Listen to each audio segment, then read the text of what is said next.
औज़ुबिल्लाहिमिनश्शैतानिर्रजीम बिस्मिल्लाहिर्रहमानिर्रहीम। अस्सलामुअलैकुम। Class pre ninth, आज हमने चैप्टर नंबर 5 स्टार्ट करना है, सेल साइकिल। और सेल साइकिल जो चैप्टर है इसमें बेसिकली हमने ये पढ़ना है कि सेल क्या चीज़ है और सेल जो है वो किस तरह से कितने टाइम में कौन कौन से प्रोसेस से होकर 1 से 2 में डिवाइड हो जाता है। तो बेसिकली जो ज़िंदगी है, कोई भी ज़िंदगी है, वो रिप्रोडक्शन की बुनियाद पर है।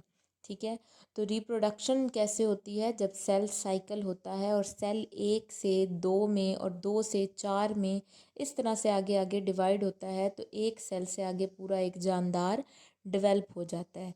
तो ये जो ज़िंदगी की सिलसिला जारी रखने के लिए जो सेल साइकिल है वो सबसे अहम प्रोसेस है जिसको बायो में स्टडी किया जाता है। सेल साइकिल जो है बेसिकली सीरीज़ ऑफ इवेंट्स हैं। यहाँ पे आप 5.1 सेल साइकिल जो टॉपिक है उसकी फ़र्स्ट लाइन देखें। Cell cycle series of events है, लगातार होने वाले इवेंट्स हैं जो एक के बाद एक होते हैं और एंड पर माइटोसिस कंप्लीट हो जाती है और नए सेल्स बन जाते हैं।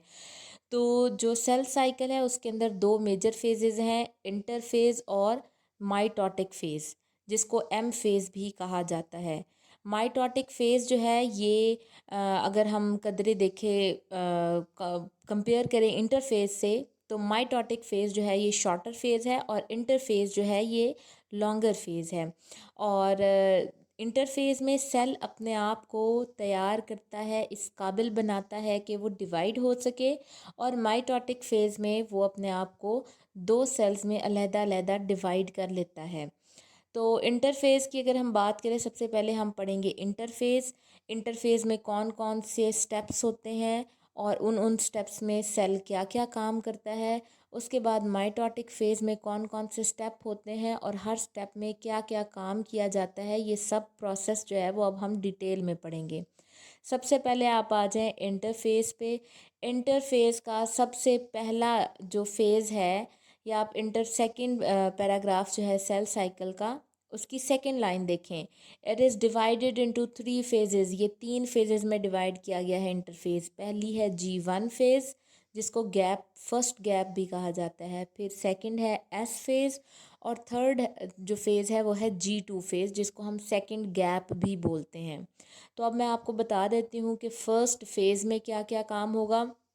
फर्स्ट फेज़ में सेल जो है अपने आप की अंदर प्रोटीन की सप्लाई को इंक्रीज़ करता है। ये मैं साथ साथ अंडरलाइन कर रही हूँ ताकि आपको आइडिया हो सके कि आपने इसमें जीवन में कौन कौन से काम किए जा रहे हैं। पहला काम, increase its supply of protein. Second, increase number of organelles. इसके अंदर जितने भी ऑर्गेनेलीज़ हैं, जैसा कि माइटोकॉन्ड्रिया, राइबोसोम्स वगैरह, उनकी तादाद को बढ़ा दिया जाएगा।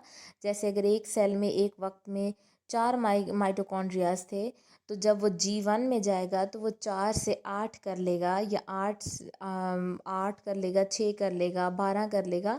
मतलब कि माइटोकॉन्ड्रियाज जो है वो ऑर्गेनेली है, उसको इंक्रीज़ कर लेगा। नंबर 3 काम जो किया जाएगा वो ये करेगा कि सेल जो है अपने साइज़ को ग्रो कर लेगा, अपने साइज़ को बड़ा कर लेगा, सेल साइज़ में बड़ा हो जाएगा।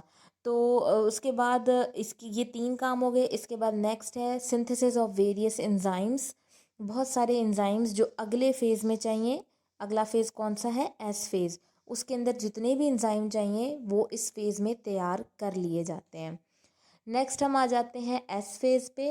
एस फेज़ में क्रोमोसोम्स जो हैं वो डबल हो जाते हैं। सेल के अंदर जितने भी क्रोमोसोम हैं, अगर उस सेल के अंदर 23 क्रोमोसोम है तो वो 46 हो जाते हैं। 8 क्रोमोसोम हो तो वो 16 क्रोमोसोम्स में कन्वर्ट हो जाते हैं।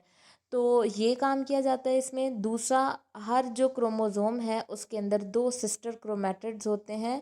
ये आप नीचे जो डायग्राम आपको दिखाया गया है, इसमें साइड पे जो आपको क्रॉस शेप में नज़र आ रहा है पिंक कलर का, तो उसमें देखें ये क्रोमोसोम का पेयर है जिसके 2 क्रोमैटिड्स दिखाए गए हैं। तो इसी तरह हर क्रोमोसोम के 2 सिस्टर क्रोमैटिड्स होते हैं।